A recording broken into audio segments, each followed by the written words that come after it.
Hello mes petites darlings, alors c'est à mon tour de vous faire mon classement de la saga Evil Dead. Alors aujourd'hui, je vais vous faire quelque chose d'assez simple. Je vais vous dire du moins bon à mon préféré. Alors c'est pas très compliqué. Il faut savoir que pour moi, la saga Evil Dead est une très bonne saga. Ça reste une saga vraiment cool dans le cinéma d'horreur, à l'instar de la saga Alien ou de la saga L'Arme Fatale. Rien à voir. Ce que je veux dire par là, c'est que c'est des films qu'on apprécie regarder dans leur continuité, même si Evil Dead n'a pas une chronologie très correcte. Donc voici à présent mon classement. Donc en dernière position, je vais mettre Evil Dead Burn.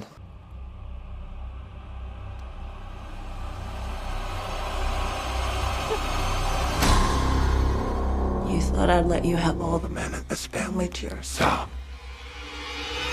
Pas passé un très mauvais moment, mais je trouve qu'on tourne en rond et que ça n'apporte absolument rien à la saga. Tu enlèves Evil Dead, ça reste un très bon film d'horreur, mais qui n'a plus aucun rapport, je trouve, avec les originaux.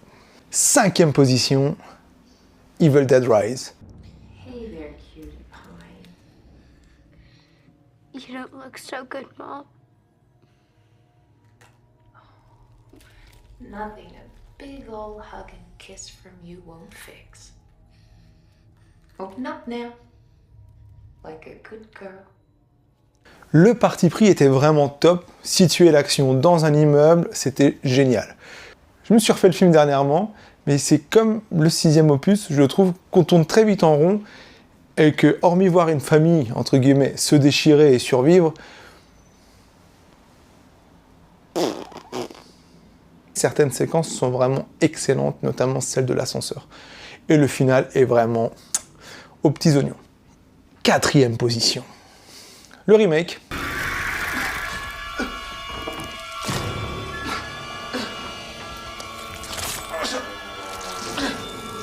J'en attendais beaucoup, mais j'avais peur à la fois à l'époque quand c'est sorti, parce que je me suis dit on ne peut pas marcher sur Evil Dead. Et effectivement, on ne peut pas marcher sur Evil Dead, on ne peut pas passer après Sam Raimi, on ne peut pas passer après Bruce Campbell. Je suis désolé, je suis un fan de Bruce Campbell, cet acteur est incroyable, et pour moi, c'est l'âme des Evil Dead. Pas de Bruce Campbell, pas d'Evil Dead. Bien sûr qu'avec le remake, on revient aux racines d'Evil Dead, on revient à l'horreur pure, fini la comédie, fini le côté cartoon qu'on a pu retrouver dans le 2e et le 3e volet.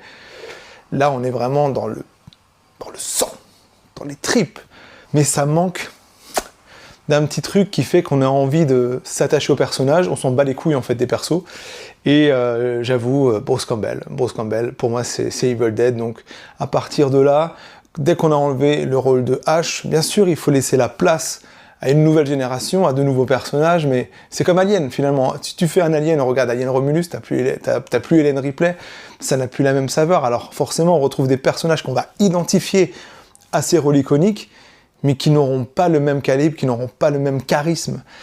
Dans ce film-là, on a un vrai festival de sang, on a tout ce qu'on veut en hémoglobine, on est satisfait, on est rempli, on en prend plein le visage, mais on a perdu l'âme de ce que faisait la première trilogie, à mon sens. 3e position. Bon, sans grande surprise, l'Armée des Ténèbres, Evil Dead 3. Alors là, fini le film d'horreur, là on est dans une comédie pure. That's right. Shop smart. Shop S-Mart. You got that? Now I swear, the next one of you primates even touches me. Yeah!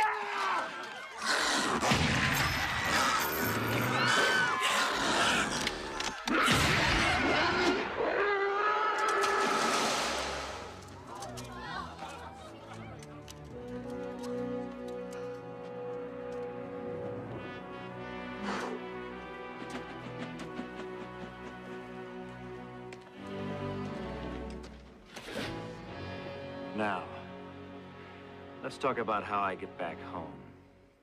On n'est pas loin d'une comédie très très kitsch, mais qu'on adore. Ash Williams se retrouve donc propulsé au Moyen-Âge et doit faire le nécessaire pour revenir au présent, grâce à l'aventure, à la recherche du Necronomicon et de dire la bonne formule. Peut-être bien que j'ai écourté un mot ou deux. Oui, donc tu le comprendras, dans ce volet-ci, moi je te conseille de le regarder parce que c'est une vraie comédie d'horreur. On a très peu de sang, Ne t'attends pas à avoir des litres de sang. Si tu veux être servi, tu regardes le remake et les derniers films. Là, on est vraiment sur un volet, à mon sens, qui définit le personnage de Ash à 300%. Quelqu'un qui est égoïste, mais qui est très attachant. On est vraiment dans un personnage, mais vraiment joué avec brio. Je me demande même si Bruce Campbell n'a pas inspiré d'autres acteurs, comme Jim Carrey par exemple. Vraiment, son visage, ses mimiques, c'est incroyable. Moi, je te conseille vraiment de regarder, en fait, la première trilogie, tout simplement. Et après, tu prends le reste comme un petit bonus, en te disant que ça reste des films d'horreur. Alors, je fais une petite parenthèse, moi je suis un adorateur de la VF. Je te conseille de regarder ces films en VF. Bon, non, fais ce que tu veux, mais moi, Evil Dead 3, je l'ai découvert avec sa version française et je suis un pro VF et j'emmerde ceux qui vont cracher sur la pro VF. Moi, j'ai pris bas, les prix sont bas.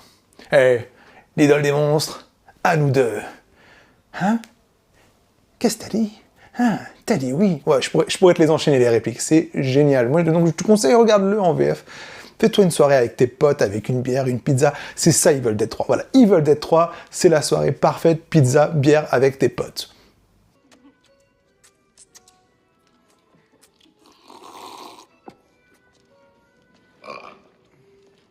Deuxième position. Eh ben non, le premier. 4 of hearts, 8 of spades, 2 spades, jack of diamonds, jack of clubs. Why have you disturbed our sleep? Awakened us from our ancient slumber. You will die, like the others before you. One by one we will take you.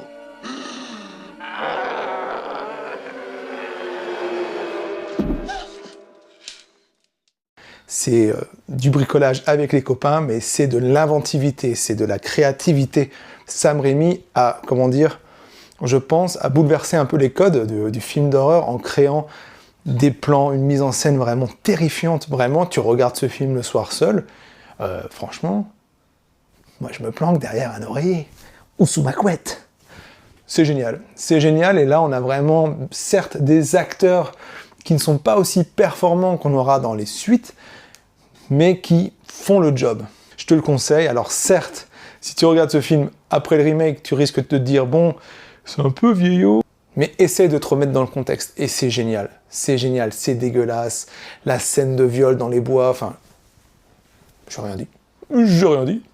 C'est fascinant, c'est génial, c'est vraiment une leçon de cinéma, et je pense que ce film-là, malgré ses défauts esthétiques, si je puis dire, bah, t'en entendras parler encore dans 20, 30, 40 ans, ça reste partie des monuments du cinéma d'horreur, et je te le recommande à 300%. On a un Bruce Campbell tout jeuneau, on est loin de son charisme qu'on va retrouver dans le numéro 2 et dans le numéro 3, mais il prend cher, on est vraiment sur un personnage qui morfle à mort. Je suis désolé, je te spoil un peu, mais c'est vrai que c'était une époque, à mon sens, où on mettait surtout en avant des femmes victimes, tu vois, c'était vraiment à l'époque, c'est les femmes qui en prenaient plein la figure, qui morflaient, et là, Sam Raimi a inversé la tendance, et c'est ça que je trouve aussi très intéressant dans ce film. On a un mec qui s'en prend plein la gueule, et c'est fini, la femme victime qui se retrouve à poil dans tous les sens, et qui va devenir une certaine héroïne. Là, on est loin de ce cliché-là, et c'est génial. Maintenant, bah, le numéro 1, parce que Tony Vivaldi, Uno. Non, c'est pas le même film, ça.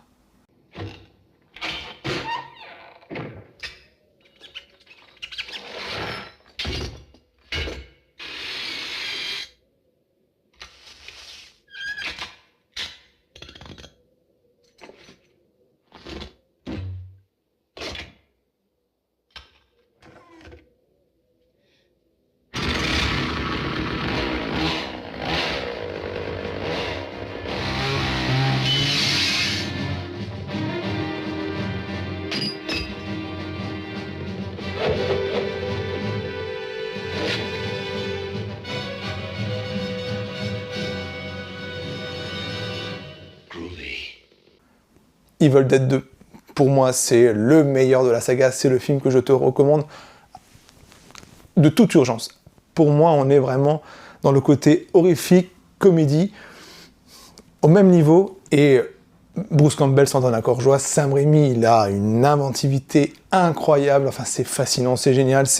Là on retrouve en fait une sorte de remake, mais sans vraiment être un remake, qui fait une suite par la même occasion. Donc on revient dans la cabane, alors on revient, non, pas du tout, je me trompe. Retour à la cabane, si je puis dire, dans le sens où on refait un nouveau départ. Tu comprendras si tu vois le 1 et le 2 dans la continuité. Et après, il se passe ce qui doit se passer. Et là, Bruce Campbell, il est magistral. La mise en scène est magistrale, il y a des plans séquences de malades. Il y a une folie, il y a une furie aussi. On a quelque chose d'incroyable. Dès que la malédiction débarque, c'est fini. On en a pour 1 heure où on se tape des barres. C'est pas un film qui fait peur, mais c'est jouissif. C'est jouissif dans les litres de sang rouge, vert, dans les mises à mort.